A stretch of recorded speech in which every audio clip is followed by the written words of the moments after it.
You mean like sort of on... I guess I love you. Tragedy struck. I see you haven't lost your touch. I can't wait. So I want to welcome everybody back to an episode of the Nerdcast from Project-Nerd. That's my favorite way to say it. I don't care what Iggy says. I am Jay, one of your Project Nerdites and lovers of all things nerd culture. And Gallo, my man, I can't believe we get to do this again together. Absolutely, man. It's good to see you. It's good to be back. It's good to be doing this again. And I can't wait. Let's dive in.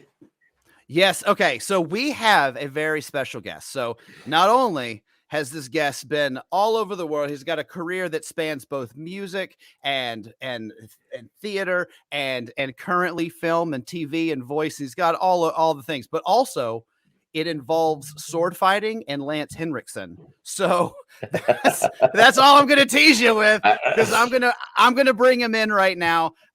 We are very, very thrilled to welcome to the Nerdcast, Aaron Dalla Villa.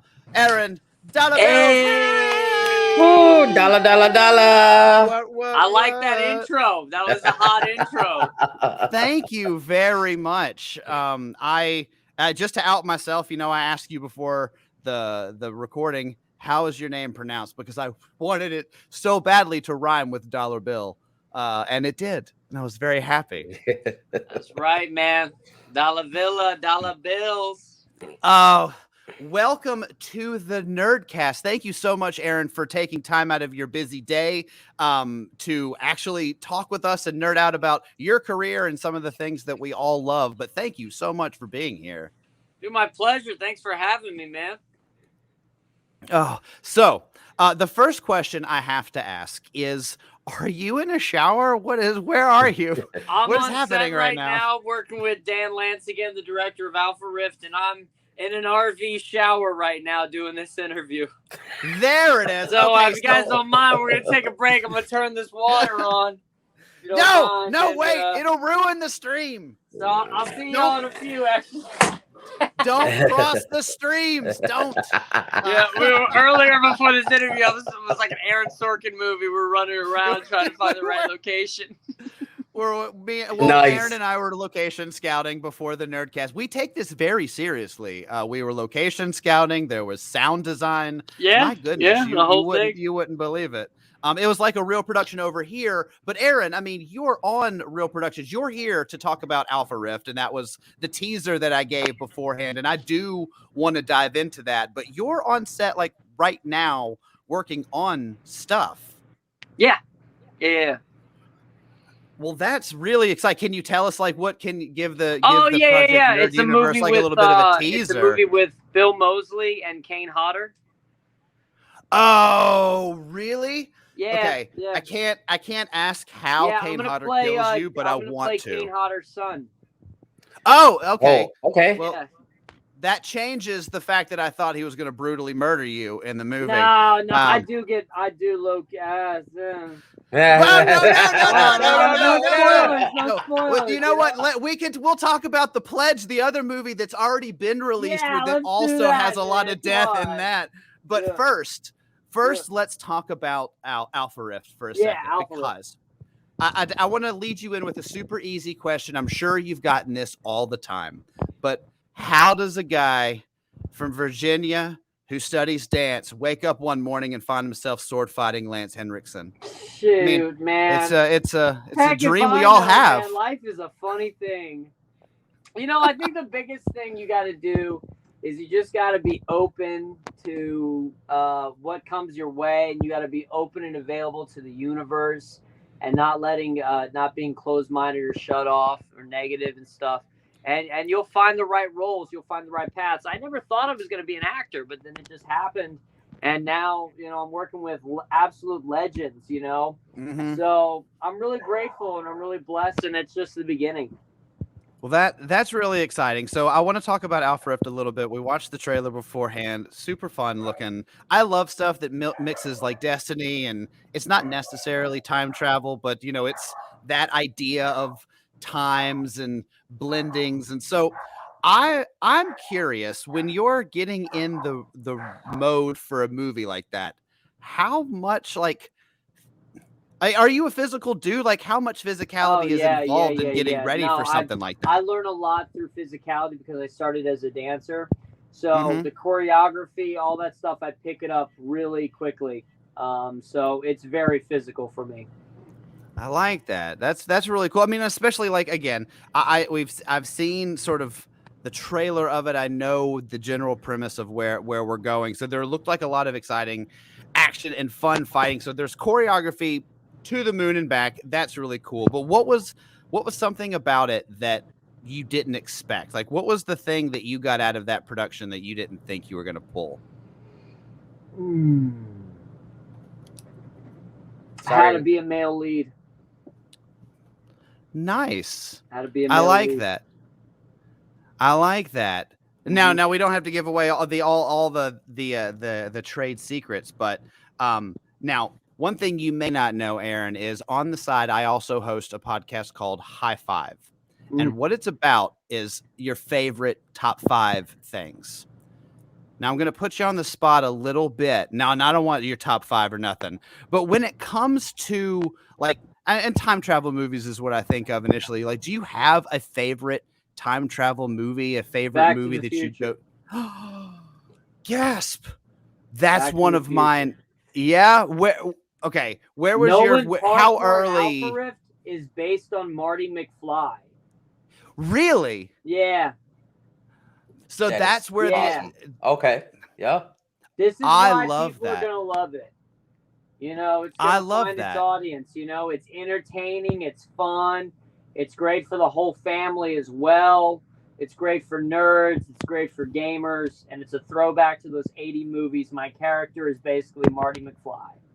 That is, I got that feeling when I was watching it. Obviously, the gamers, you've got a lot of 12-sided die. The movie premise is based around a D&D-esque game, which is always fun. Which is also being developed right now. There is an actual Alpha Rift tabletop game.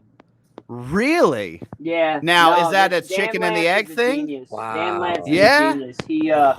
He's an incredible person. He's now a good friend of mine. This is our 4th project that we're working on. Our first one was Alpha Rift. He's built this thing for 20 years. He wrote the script 20 years ago, and it's just like being open to that universe just kind of lined up where we connected for Alpha Rift, and we've got our eyes set on sequels. Obviously we want to see how the first one performs, but we really want sequel, and this Alpha Rift tabletop game, absolutely, merchandise, all that stuff. Well, that is really exciting. You got to send my publicist your address for some swag. Hell yeah, that's already done. We're already working on that. Tell Wendy we've got to do swag. Oh, please! Yes, listen. I'll wear with pride. We're an indie superhero movie. So we don't have the studios backing us and stuff. We do have a great distributor, Vertical Entertainment, for domestic, and then Sublimity, I think, is our international. So we're looking for allies, and I think this is right up your alley. Well, we do unboxings. We love games around here. So gaming is a big thing for us at Project Nerd. Now, I have grown up playing a handful of different games. I've played D&D, but I don't have a character that I've had a long legacy campaign around. My game of choice growing up in high school was Magic Card. Gallo, Aaron, do you guys have any tabletop or other games that were you Settlers of Catan people? Like, were you a gamer at all? D&D currently. Yeah. Once a week with the Alpha Rift cast, we play. Oh, cool. Yeah, we're playing Rime of the Frost Maiden right now. Our stunt coordinator is our DM. Graham Wolf is in it. Rachel Nielsen's in it. Dan Lance is in it. We're actually playing D&D once a week. And I play a half-orc barbarian named Colin Halfist. That's awesome. We're about halfway That's through fantastic. the campaign right now. It's really good. Some really good stuff has happened. You should try and merge your game with Joe Manganiello's game once. I've tried. I've had my publicist reach out to. I think I was basically like after D20, because I don't know if you checked out the D20 music video we made. That was the second project that me and Dan made. If you go on YouTube, it's D20 Alpha Rift Tribute. It's a music video. Okay. Based on a song that I made. It's got over 100,000 views. And that's awesome. we're basically like, I had my manager and agent send it over to the Dungeons and Dragons people. I was on Dragon Talk, and I tried to get it over there. Luke Gygax saw it. He played it at Gary Con. So yeah, we're gonna fill in Gary Con right now. We're trying to see if we can lock down LA Comic Con to do a table signing with me and Lance Hendrickson. That would be okay. Well, one, I wish you the best of luck. Let us know afterwards, anything that Project Nerd can do to help. But that's super cool. You know, we could maybe link up after the movie comes out on Friday and stuff and talk about the movie. Right now, it's just, it's with indie superhero movies, it's grassroots. So absolutely. We have a great distributor and stuff. It's really about the people in the community. So biggest thing is allies. We're looking for allies. Yeah. Okay, so Aaron, I totally got that. I always do this. I always let Jay nerd out, and then I jump in and get a little historical on people. So Aaron, you born and raised in Virginia? Born and raised in Virginia, southeastern Hampton Roads. Okay, and at what point did you realize that dance and music was what you wanted to follow? I was 11, I think, when I saw the jazz band perform in middle school, and I was like, I want to do that. Wow. So I picked up a tenor saxophone, and I started playing that. And I was always, like, into hip-hop music. And I would hip-hop dance, and my mom was like, they need a guy for the dance team, and my sisters were dancers. So I said, yeah, I'll do it. I'll do the ballet. I'll do the hip-hop, but no ballet. Then my dance teacher, she kind of got me into ballet, and I got really good at it. And it was like, oh man, this could be something. So I'm about 11 years old. That's awesome. The entertainment bug, if you will. Yeah, that's awesome. Wow. And there was a question that Jay asked about being a physical person and the type for the choreography and stuff. But I everything I've seen from the ballet profession, I mean, it is brutal. Yeah, it's brutal. Like the eating disorders are real. That's mainly within the women. There's no eating disorders for men. Basically, there's a lot of anorexia and stuff, bulimia going on in that community. It's very brutal. It's very regimented. It's like the military. Mm-hmm. Yeah. I've heard similar things. And the body, you guys put yourself through the rigors there with a lot of the prep and just practice, and you see it, and it's just like, man, this is not for just anybody. No, a lot of people quit early. I remember one girl when I first got into I was dancing with Nashville Ballet. Someone in the company was 26 when she retired. I was like, whoa, 26? Wow. Like, what are you going to do after that? You're either going to choreograph or be a dance teacher. And I wanted to have a much more rounded career. I wanted to diversify my talents for longevity and stuff. You can act till you're 90. You know what I mean? Like, look at Lance Hendrickson. He's still crushing it. Yeah. Now, you mentioned the Nashville Ballet. That's my neck of the woods. So I'm currently in Nashville. So how long? Out. Yeah, so I danced Nashville Ballet for 2 years between 2000. That's impressive, man. That's not for nothing. I'm a little biased because I live here, but hey, that's not a bad gig. That's very impressive. So I saw that in your history, and I was like, yeah, Nashville. Yeah, Nashville. I love Nashville. The Parthenon replica. It was great. Yes. Oh, yeah. Nashville was great. Man, I haven't been down to Nashville in years, man. I should probably go back. I think they have next time you come back down, I'll give you a tour. Oh, yeah, I think they have a drink. You ever heard of Park Cafe? Yeah. That restaurant down there on Murphy Road? How about the local taco? Oh, well, there's like 4 locations of that now. It's huge. Yeah. It's super popular. Yeah. Yeah, I remember when I first moved down there, I worked at the local taco and also Park Cafe.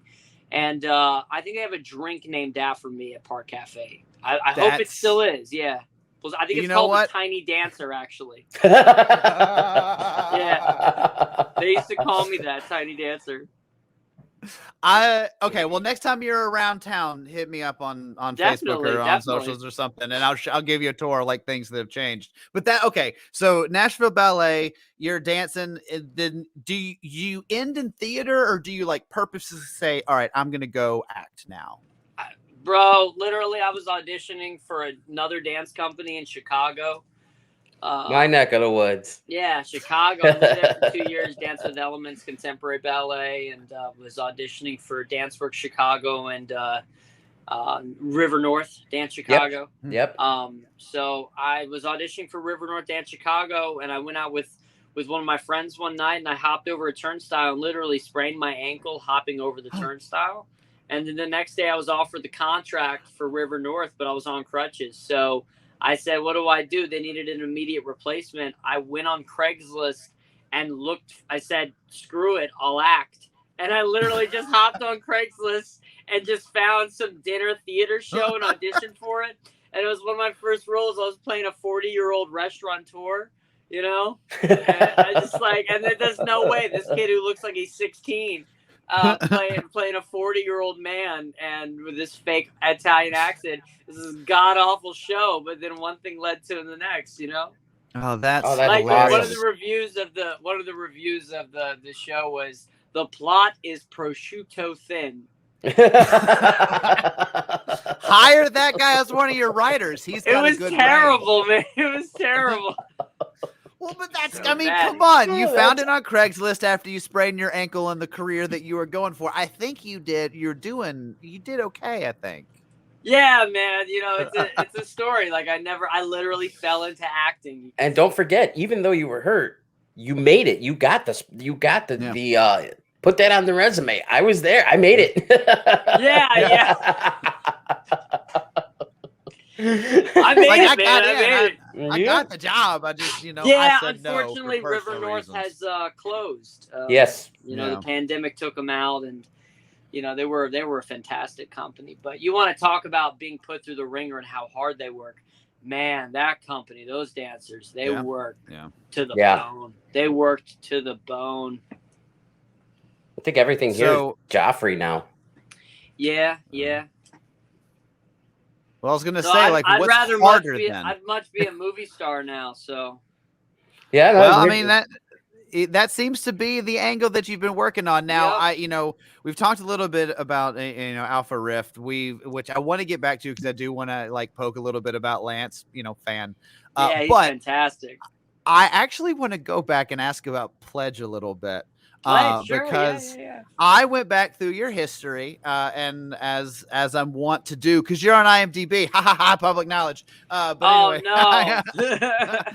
I'm a big horror fiend. Gallo knows this. So Pledge is sort of up my alley. Nice. The trailer had some really fun, a really fun wordplay, which I dig. You get to play a sadistic asshole, it looks like. Yeah. How much fun was it to play a sadistic asshole? Dude, and then it was a what blast. was tell me tell me about that movie. In life. Literally. It's like, I get to be this way and get away with it and everyone loves it. Great. And I'm getting paid to do this? Yeah. It's wonderful. Listen, this acting thing is dope. Nice work if you can get it. That's what it's all about. Right. The work is in the audition. The fun is when you're on set. Yeah. It looks like that, and that was actually where I was going with this. This Pledge looked like a lot of fun to make, and that has usually been a consistent thing I've heard from people who have worked on horror movies. Actually, Gallo and I interviewed Felicia Rose a while back, and it was the same thing. She's like, "There's so much fun doing." And was that the same for you? Like, was the Pledge a lot of fun to make, even though it's supposed to be a very tense story? Those people are still my friends to this day. Really? Yeah, Jesse Pimentel, who played Brett, is one of my best friends. Zachary Weiner, who wrote it. Daniel Robbins, we've worked on 2 other projects since then. And we have 2 films in post-production, See, man, I love to hear that. I love that, I'm a big follower of different directors, like, a Wes Anderson or, Wes Anderson's a go-to. Coen Brothers is a go-to, obviously. And I love that, people have their little families, and I love that you found your little family. Oh yeah, I think that's what it's about. It's quality over quantity. You find the right people you want to work with, and you work with them over and over again. Yeah. Gallo, I don't want to storm over all of your questions. Do you have anything to? Oh, actually, no, don't talk yet, Gallo. I've got something for you, Aaron. And again, since I went back through your IMDb, I am a huge nerd out fan of true crime TV shows. Oh my god! And you've been on a couple of them. Do you know how many of those I've done? Oh my gosh! Okay, I didn't actually go and count, but I did see more than one, and so I was excited. I've done like Most Evil. That's one serial killer. Then I Killed My BFF. That's another serial killer. That was the one I did see that one. That one was fun. Charlie Schmid, the Elvis kind of guy. That was fun for A Crime to Remember. And then I did I've done a lot of those. So I honestly am 100% serious fanboying out because like me and my wife will just binge those. We'll just Fatal Attractions or the Forensics Files or I Killed My BFF or I Can't Believe I Killed Someone or whatever. Right. There's always a new one popping up every week, bro. And the thing I love about them is they all use the same Wikipedia articles for the stories that they pick out about the true murders. Right. Do you, when you're in one of those, how much backstory are you given, or is it just like a script and you're like, whatever, who cares? Or do you actually like try and find out like what really happened? Oh, I do my research.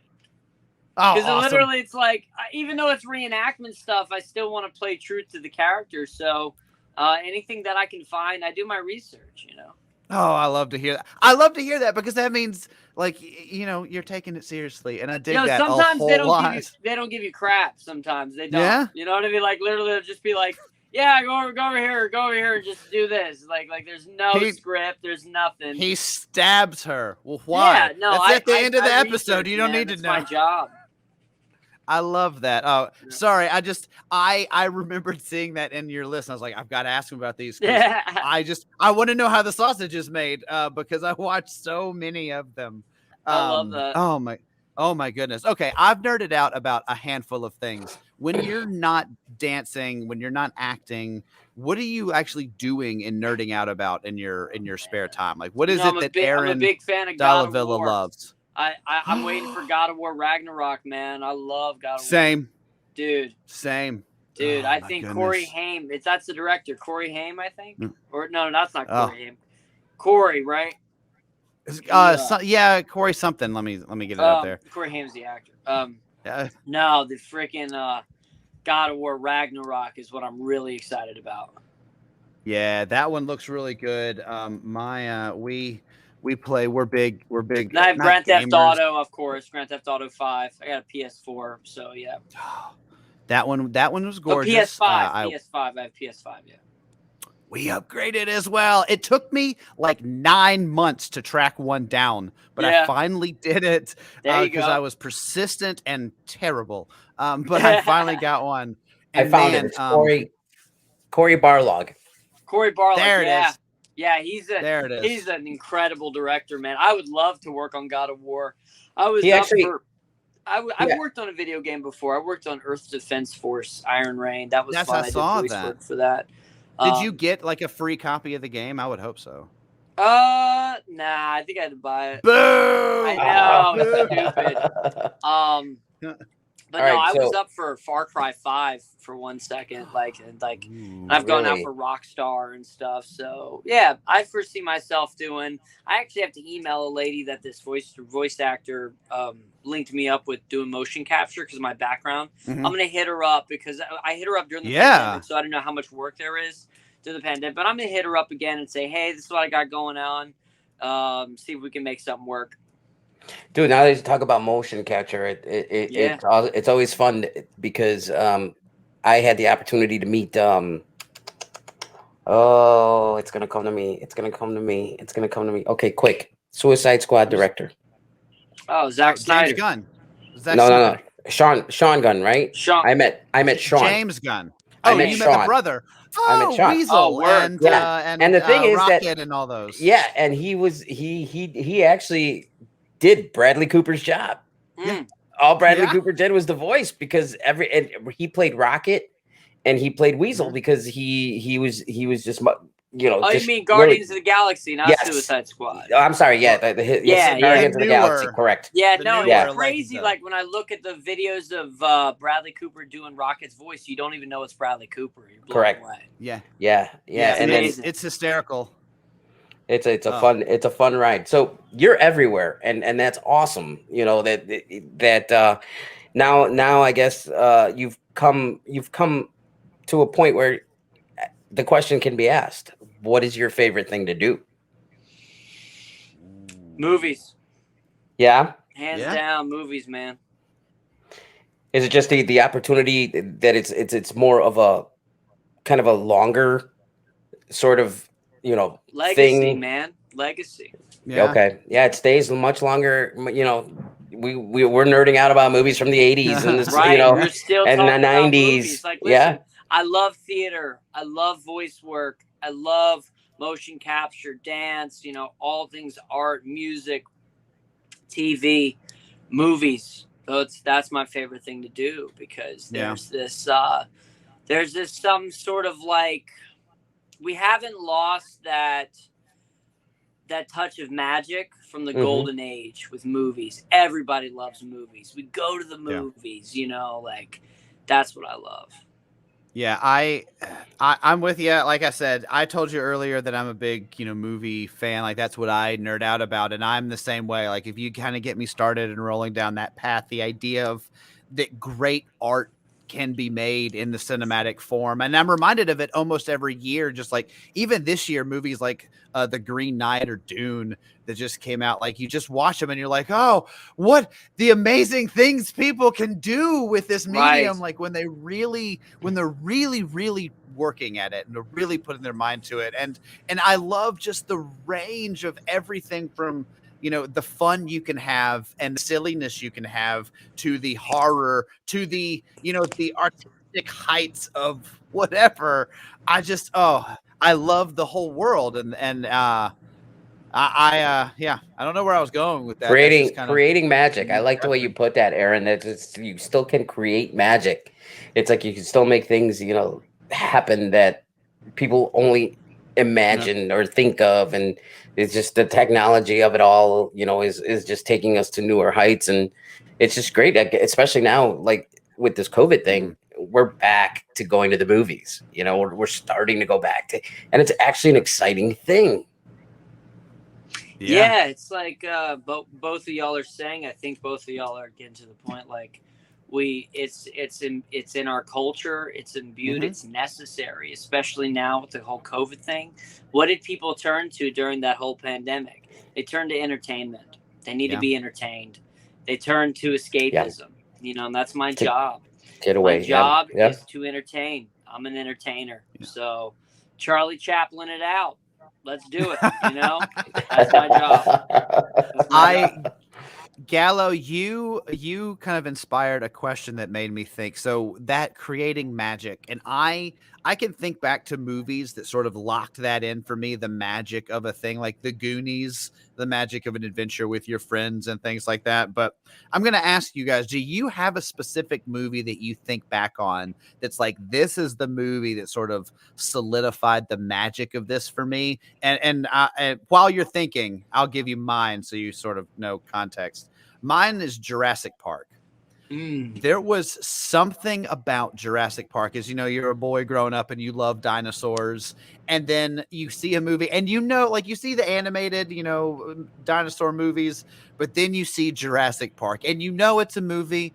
Every bit of you knows it's a movie, but you're like 11 and you're like, dinosaurs exist and it's magic. And everything in that 2 hours is magic. And that, to me, I can look back on that and be like, that solidified a moment where movies could do anything in my mind. So for mine, Gallo? For mine, it's got to be the Terminator. The original Terminator. Yeah. I mean, you go back now and you look at some of the special effects, you're like, oh my God. But when it was happening, like the eye scene, it was just like, oh my God. The eye scene still gets me today. I'm like, scene, and from T2 when he pulls off the arm skin, it still works. And then he moves it. Works. Yeah. Works. What about you, Aaron? Alien. Oh yeah. Yes. Alien. Absolutely. So far ahead of its time, bro. It really was. I watched that a couple weeks ago. My wife and I, during the month of October, watch a different scary movie every day, and Alien made it on the list. Yeah, I mean, it's horrifying and scary. The xenomorph is just chef kiss. Chef kiss.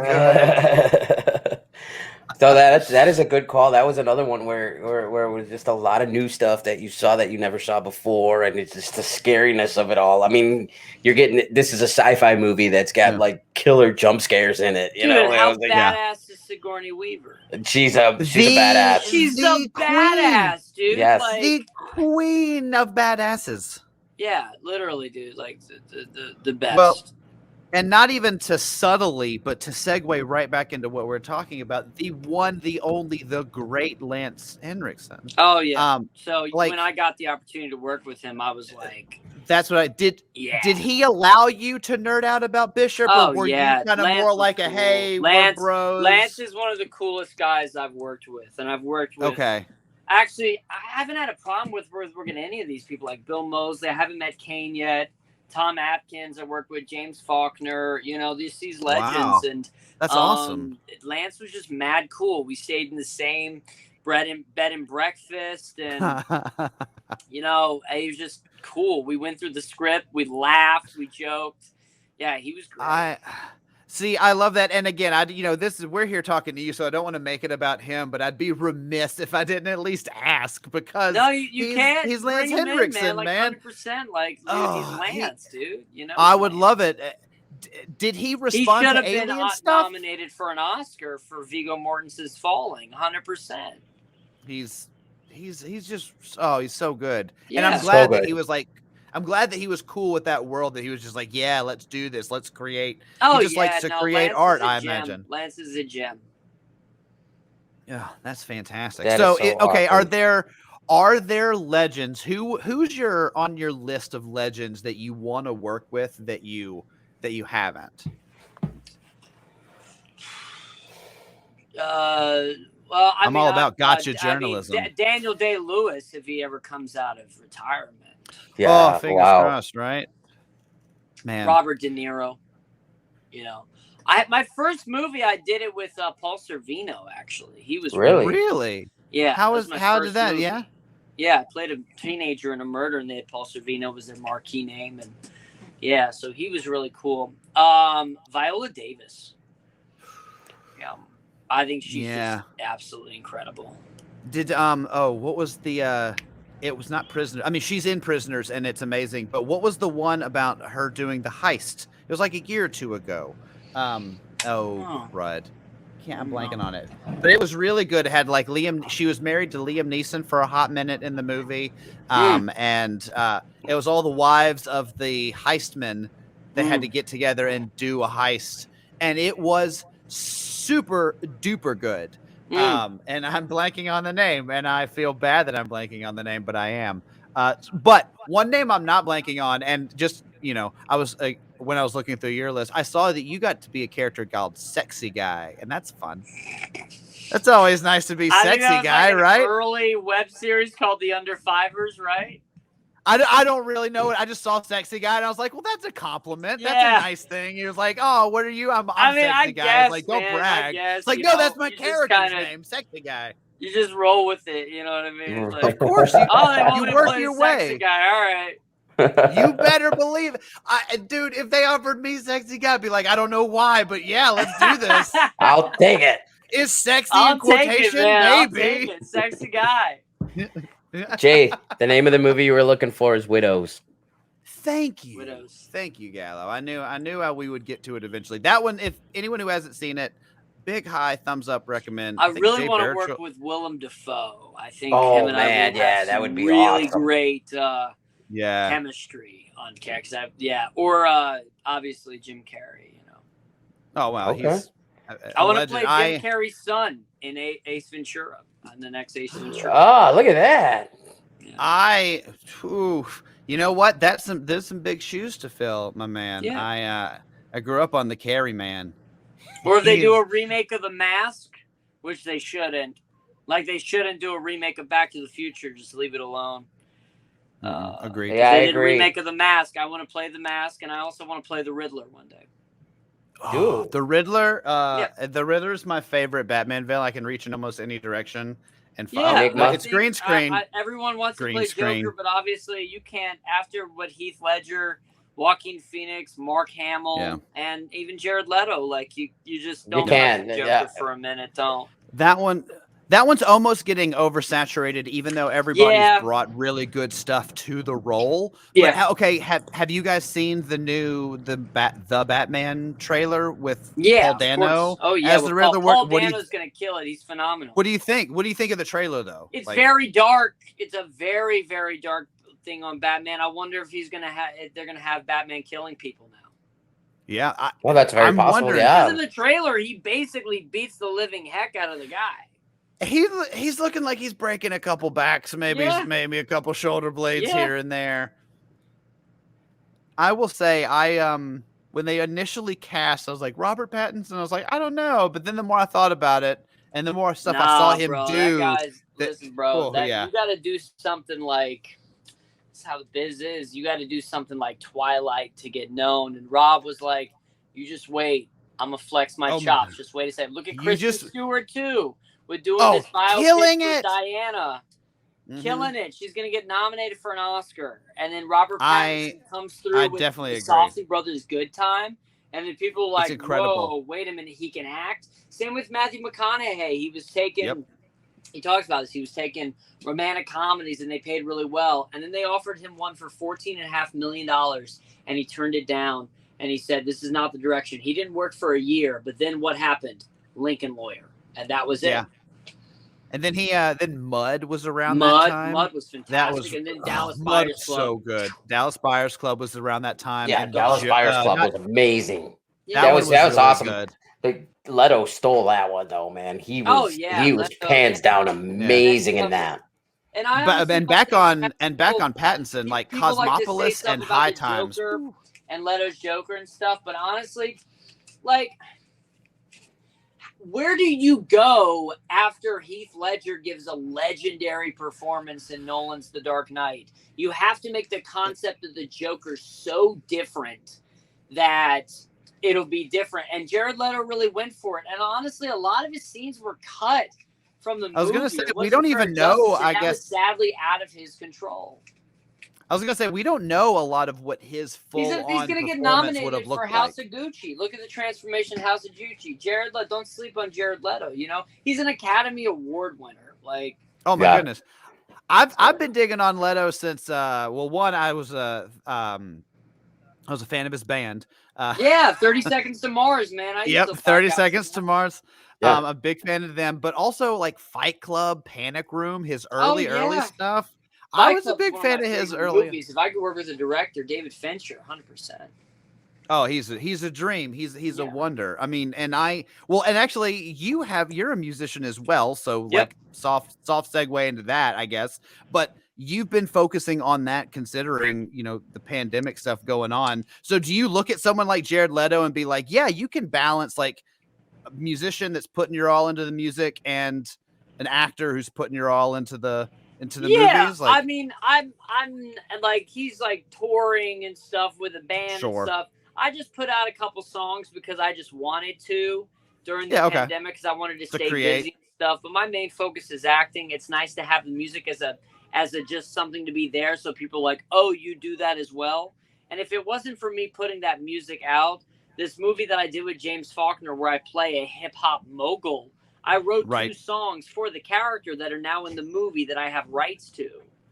Oh, that's awesome. cool. Yeah. So that's a huge creating. deal. You built something. Yeah. Yeah. That's awesome. Well, very cool. Yeah, no, I liked those references. I forget where we were going with all of that. So now, Aaron, once the movie comes out and we get back together, Yeah. I think that it's gonna be the Nerdcast recast from the shower, and we're all I'll gonna go be in in the my shower. I'll be back home, so Yeah. I'll go to my shower. We'll and all from be in now the on, anytime shower. I I'll come on take mine. Nerdcast, I have to be in a shower. Yeah. Well, we all know that we all sound the best in the shower. The best ideas come to us in the shower. So it's probably where we should all be right now. You're really the smartest one in the group Yeah. currently. Gotta stay clean, man. Gotta stay clean. Mind, body, and soul, right? Right. Amen. Well, Aaron, I mean, this is awesome. Thank you for joining us. And we wish you nothing but the best. You got best friends in us now. Hey, So it's all I could ever ask for, man. you know, how far along are you in this project that you're working on now? Halfway through. Halfway through? Yeah. Where's the location? We're in Pennsylvania, Malvern. Okay. How's the weather out there right now? Is Okay. it starting to get Dude, there? It's great tonight. Yeah, the last Yeah? weeks were cold. Yeah. Cold. Not Chicago cold, but cold. Yeah, it's more of a, but you know what I've noticed anywhere along those East Coast states is it's damper. Yeah, no. It's almost like it sticks with you a little longer. Yesterday, it was Yeah. bad. Yeah. Oh yeah, Memphis. I grew up in Memphis, and we have the Mississippi River runs right by it. So all the summers, not only were just hot, but just like humid and damp and nasty. No fun. You want the nice, crisp, like nice air, like you have right now. So like on set, are you guys enjoying like when it's not bitterly cold? Is this a set where you guys are all like hanging out? You're doing your D&D stuff, obviously. No, but unfortunately, we haven't been able to do D&D for a few weeks because Dan's the director and he's just really swamped. You know. Oh, okay. Yeah. Oh yeah. But we're getting back. Oh, into the it. We're getting back campaigns. into it on Monday. Okay, good. You know what? Priorities, and I'm glad. I'm going to hear through that. withdrawals, man. I'm Yeah. going through withdrawals.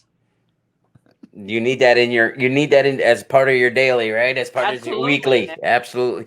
You spend all week thinking about it. Okay, this is what I'm gonna do. This is how we're gonna go, and then you're ready to roll when everybody gets together. That's awesome. Hell yeah. So before we wrap up here, is there anything you want to pitch or anything you want to nerd out about? But I want to give you a platform to be able to, this is Project Nerd. So if you're something you want to nerd out about, we definitely want to talk about it. We definitely want to give you that ability. Scarlet Spider, man, in one of the upcoming Spider-Man, whatever they're doing with the multiverse. I definitely want to be in Marvel. So for sure. Scarlet Spider, that's nice. Yeah. Let's get Aaron out there. Suited for that. And just want to let everyone know that Alpha Rift comes out to select theaters and Apple TV and all the other stuff on Friday. Awesome. And it's already available in the UK. I was about to say, by the time this airs, a lot of people could probably just go find it immediately. So I would say go to Apple TV, rent it, download it, buy it, find it, and watch it. This has been a true blast, Aaron. Thank you so much for talking. And when you finish your next project, the one you're working on right now, we'll have to have you back, and you can nerd out about that one. And we'll push that one out too. I love it, this man. has Thank been you for all the love, man. Let's do it. And this has been super fun. Email my publicist, man. We'll send you an Alpha Rift swag bag. Oh, that sounds amazing, man. We totally appreciate that. That would be awesome. Absolutely. It was a lot of fun, Aaron. It was great to meet you. And best of luck. Get all the roles you want. We'll be rooting for you and pushing you, man. We'll be nerding out on you. All right, man. Get yourself out of the shower. Yeah, I gotta get out of the shower. The sound guy's calling for me. Oh, there you go. Take care, Aaron. All right, later. Bye. Bye. Well, everybody, as always, thank you for listening to another episode of the Nerdcast. Gallo, I've had a blast with you tonight and with Aaron. This has been so much fun. It was so good to be back. I was starting to miss this, and then I'm, we're getting the messages and trying to get it all together. I'm like, oh man, I got to clear my schedule. I have to be there for that one. I have to, get the feel back, and it's back, and it was great. Well, good. Well, we'll go ahead and wrap up. Everybody, we've got the follows, we've got the shares right on screen. So if you're not following us, if you're not already subscribed to everything that Project Nerd is doing, I don't know what else. I'm going to send you a gift basket. You know what? Follow Project Nerd. Love Project Nerd. Send me money in the mail, and then I'll use that money to buy you a gift basket and send it back to you. So everybody, join us on project-nerd.com. Subscribe to what we've got. We've got great things always on tap. And if you love something, that means we're going to love it too. Gallo, until next time. You got it, brother. Pleasure. Good seeing you. Take care.